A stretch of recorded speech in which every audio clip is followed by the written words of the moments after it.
Welcome to Spotlight New England. I'm one of your hosts, Audra McClelland. And I'm Ashley Erling.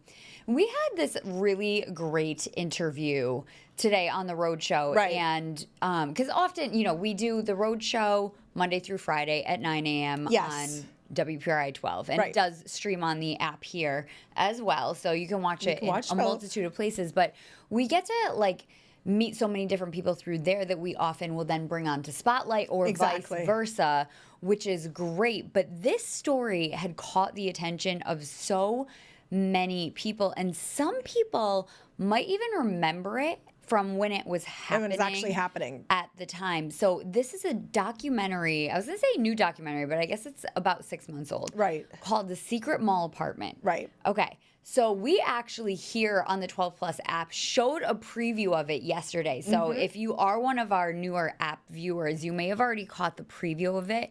But the documentary is now available to stream on most digital devices and streaming places. So definitely check it out. But we had the director on today and then the guy who actually made the apartment. Yeah, and he so created it. Basically what happened was this young guy at the time... Right, it was 99. Made a secret apartment in the Providence Place Mall because he lost his housing. Right. And I haven't seen the movie yet, so I'm really excited to see it. Everyone is saying it's amazing, and now that it's available to stream, I can't wait. We can see it easily now. I can't wait to see it. But he and his friends went unnoticed in the mall, and people didn't know they were in there, and they filmed the whole thing. They documented the whole thing. And this is before cell phones. Like when you went, obviously right now, if somebody did that, you'd have your cell phone, you could stream it on TikTok, or this was all before that, which makes it that much more fascinating. It is. So here's a look at what they had to say about it being released now. Or everybody who would necessarily go to a movie theater, and now anyone could watch it in their own home, in their own secret apartment, if you will, and we're just really excited to be able to share it.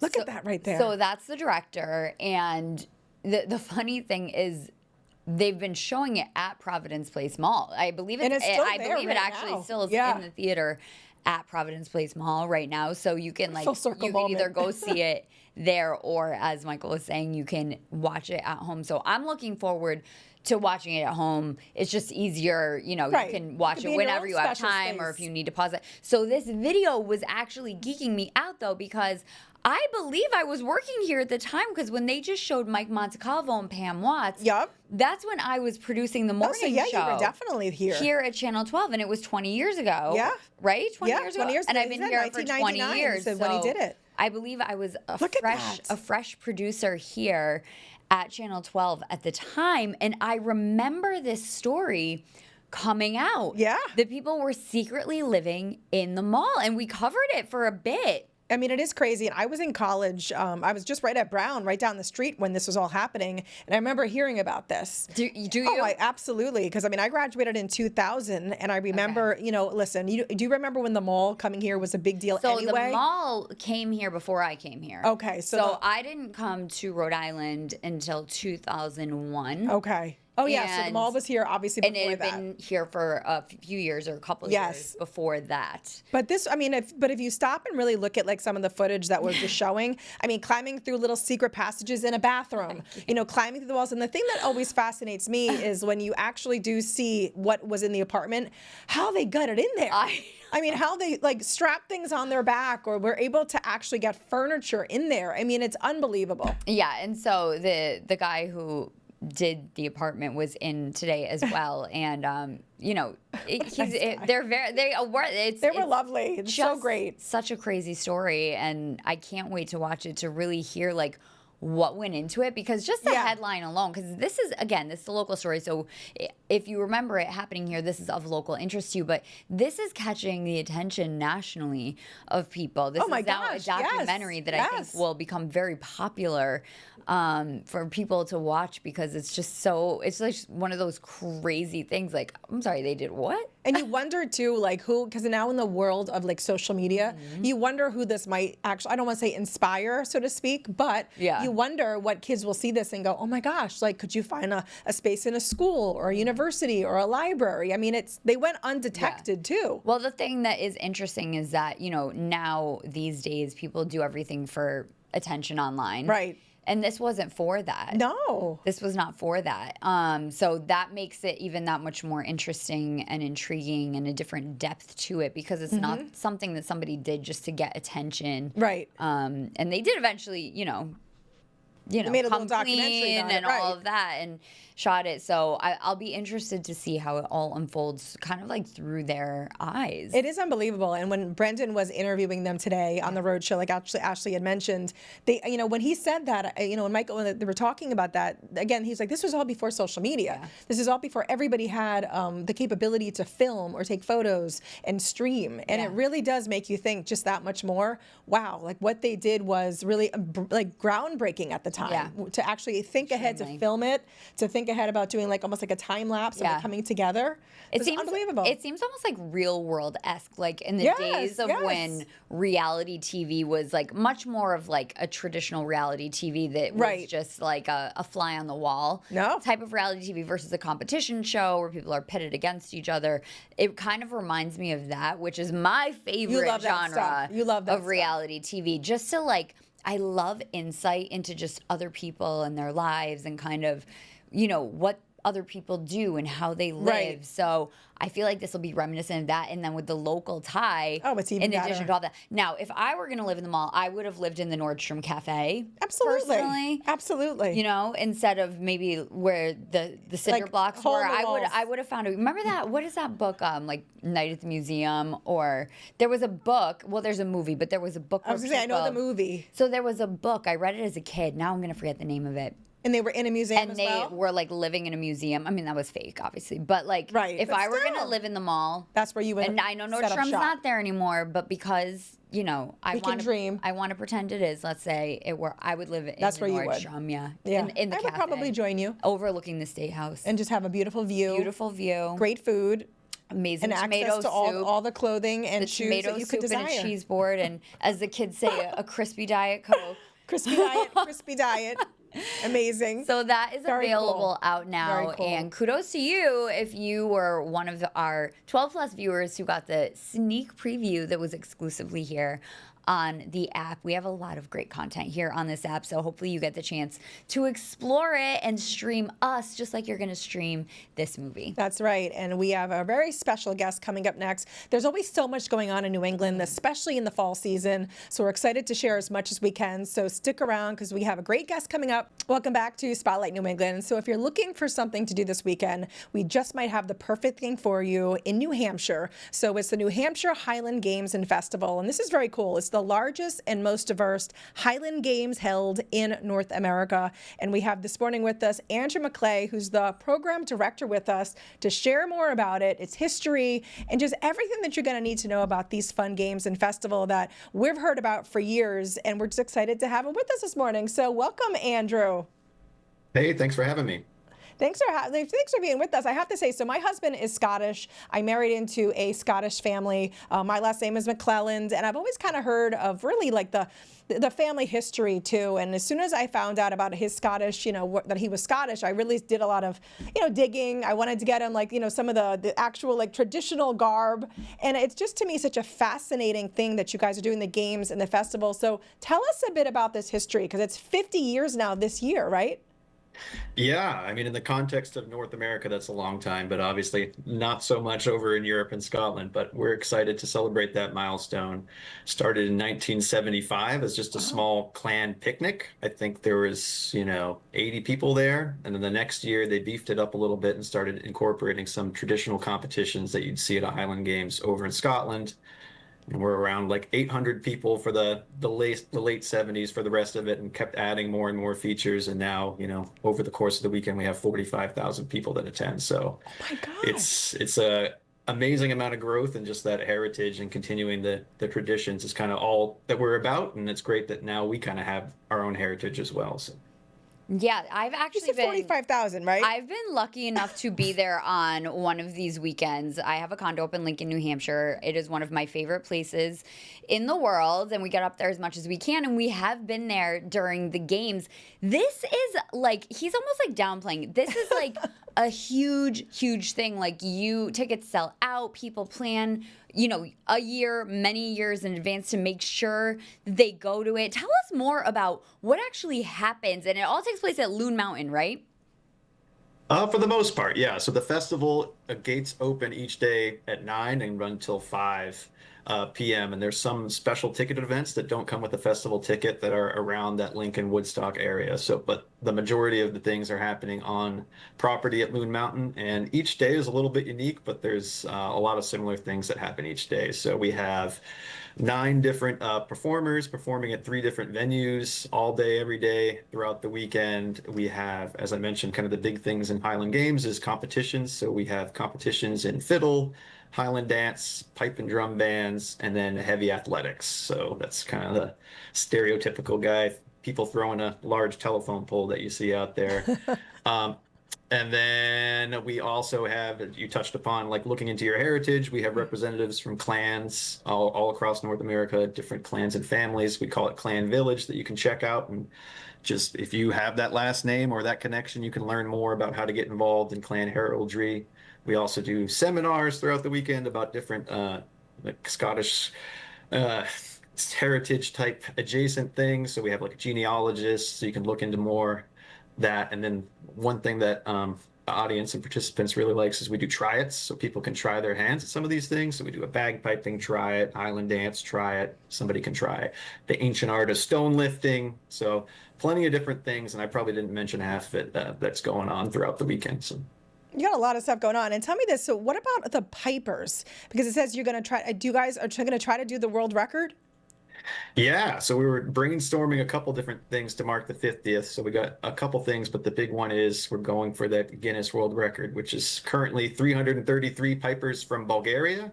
Wow. Scotland isn't the only country that has, pipe instruments, but I'd say we're the most famous. I mean, I'm biased, obviously, for that. So we figured we got to get that record back. And we always, like I mentioned, have pipe and drum bands competing. So we kind of have that captive audience, but we just had to do a little bit more recruitment and beefing up. So we're really hopeful to put some distance between ourselves and any Bulgarians that want to take it back from us. So that'll be want to take it back. Saturday afternoon to end our Saturday program. We're going to go for that record. So that's going to be awesome. I love it. And like you said, there really is something for everyone. So whether you have that kind of like heritage in, your family or not, or you're interested, I mean, this is just like a fun time for anyone to go to. But it is, it's huge. It's big. What should people know before they go? Maybe if they haven't been before, what, parking or any logistical things that you want to share? Yeah, so all parking is off-site. It's pretty easy. Right when you get off 93, there's signs set up that kind of lead you to the closest parking lot that isn't full, and then there's shuttles that run on a continuous loop from each parking lot to Loon, and you're let off right there. So that process is pretty streamlined at this point after 50 years. Where it's nice and easy, and then you're walking on the grounds, and you have a giant info tent, the first stop that you have, where you can pick up your games program and kind of plot your way around and through the day, and food vendors, and wouldn't be a Scottish event without plenty of libations available to quench the thirst. So yeah, it's really kind of up to the user. If you want a more quiet experience, you can check out some quiet seminars and maybe a little bit of one of our quieter music venues. Or if you want to get rowdy, there's certainly no limit to your options of what you want to do. And I love, too, that you are all about, too, people bringing their families and their stuff for kids to do. I was seeing that you have, are there stamps at different areas that kids can kind of collect throughout the weekend? Yeah, so we have a passport program. It's Bairns and Weens, which is kind of like our lads and lassies is our kids program. So we have a building, a spot set aside for kids to go to do activities. You can do face painting, play some kind of kids versions of those heavy athletic events and arts and crafts and all that good stuff. And then they get this passport where they can go around to different things. And if they complete their passport book, you get a nice fun prize. So it's a good way to keep the kids involved, and so nobody gets too tuckered out there or over a long day. I know, I love that. I feel like this festival really kind of kicks off now this like fall season up there in New Hampshire, which is just, absolutely huge. We're going to be seeing the foliage changing. I assume it's already started to change up there. I haven't been in a few weeks, but I assume it is starting to change. You know, what is it about this area, though, up there in New Hampshire that really, like, lends itself to, like, this amazing event and just now leading into the fall season up there? It's so special. Yeah, no, I was just up there yesterday doing some of the setup, and it is kind of turning. I mean, it's obviously really early for that, or not really, but a little bit early. Yeah. But I mean, the word Highland's right in there, right? So just having the mountains surrounding you kind of puts you in that mood. And when you got everybody in kilts and bagpipes, I mean, it's very different than the Scottish Highlands, a lot more trees, but you couldn't have it without it. We're lucky in New Hampshire and New England to have that setting. There's a lot of different Highland games throughout the country and North America that, you know, are taking place in deserts and stuff. So it's maybe not quite the same as being in the nice mountains up in Lincoln. So I love that. And, you know, and I know that we talked about that everybody obviously comes. You don't just have to be of like a Scottish descent, but I love that you are promoting and preserving the Scottish culture for future generations. I did see that. And, you know, obviously my children are part Scottish. So for me, that's very important. How does it feel for you to see people come together to really want to promote and preserve that? Because that is a very special thing that you are doing on top of this fun weekend.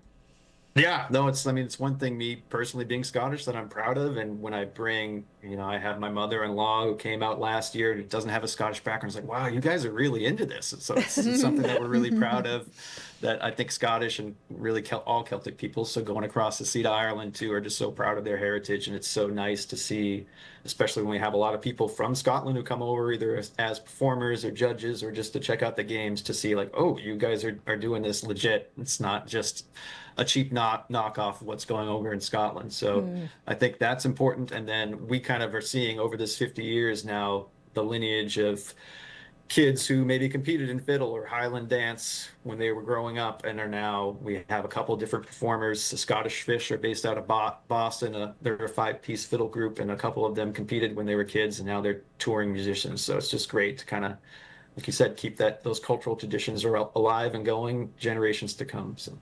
Now I got to ask you, because I'm pretty sure I only watched like season 1 and 2, but I know it's like a big deal. Outlander, is the show Outlander? That's like no, my wife is really into that. Really. So I have to ask, because that would all help, because I definitely know that a lot of my friends wanted to buy their husbands' kilts simply because that show. I didn't watch. I can't speak to it. It couldn't hurt. He's a good-looking guy, I gather, on the Outlander show. That's just what I get from hearsay. But yeah, you know, a man in a kilt, it's a certain kind of, you know. That's it. Yeah, that's right. Absolutely. That's all it does, Andrew. That's true. And then again, for anyone that, you know, is thinking about trying to get there, are tickets still available? Yeah, so we're fastly selling out here for Saturday. That's typically the biggest day. So if you want to come up Saturday, please head to our website, nh.org, and check that out. And same thing for Sunday. We typically sell out a couple days in advance. So you want to get on there while the going's hot.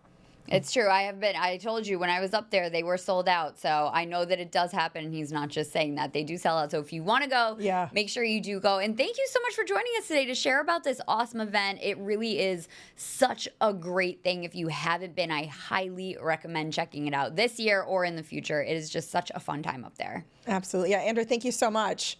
Thanks for having me. Have a great one. And then stick around because we have more coming with Spotlight New England. Welcome back to Spotlight New England. It was fun chatting with him about that event because, as I said, I've been up there for it. And I just, you know, Lincoln, New Hampshire is just such a great place. It is so special. It's the White Mountains. There, huh? I love it there. Like truly, truly. I've always gone there my whole life with my family. So maybe that's part of it. But we go now with our family, and they love it, and we all just have the best time. But I do feel like this weekend of that festival really kind of kicks off the fall season. You do feel like it does. Up there. And I mean, you cannot beat fall in New England. Yeah, you just can't beat fall in New England. No. And it's funny because I remember when we were first talking about having Andrew on the show, you immediately said to me, well, our condo has already booked up. Yeah. So people really do like somebody booked it out. Probably a couple months at least ahead of time, I would say, that it was rented. So they know enough to get a spot. Yes. Yeah. So, and people, again, they definitely do plan for it. And like, we'll go up if it's not rented because it is so much fun. But we also feel like if we have so much going on, if someone wants to go up and use the condo, like that is great, because then and we're right next to the mountain. So, I mean, they could literally walk there. Now, I know that you're a skier, but would you say the fall season is a really fun time for you to go to New Hampshire? Amazing.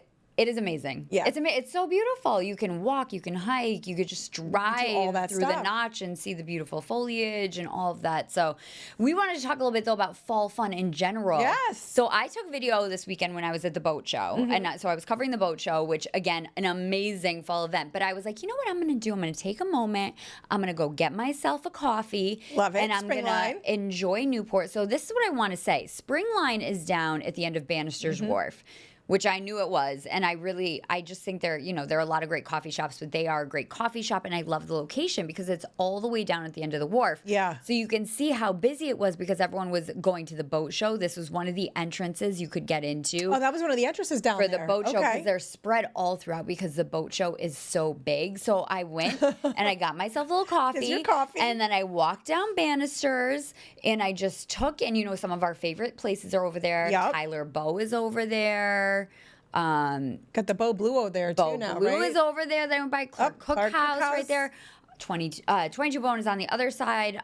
Black Pearl is right over there. I love Black Pearl too. And Springline does a great job with their coffees. Their coffee is just good in general, but they do like seasonal flavors. Did you get the pumpkin? It wasn't technically pumpkin. It was one called, I think they maybe called it like Bellevue something. It was named after someone. Oh, what's somewhere in Newport? And it was like a maple, like almost like banana, like a banana bread. Was it good? It was fantastic. You can't go wrong in Newport or at Springline. And just to like bounce around town and like grab a coffee, to me that is like peak fall fun season. Like just getting like a little treat and going and Treating exploring yourself. Whether you're taking a drive or you're going to a spot and walking around that you can get to. And I try to do that as much as I can on the Saturday mornings after my segments, because a lot of times it brings me to places that I don't get to all the time. Right. So I try to like explore while I'm there, like go to a local coffee shop that I don't usually get to go to, or and enjoy like that. A local farm that happens to be in the area, right over or there. something So like tell that. me this, because I know, we started our show in May, and I feel like this summer we talked about Newport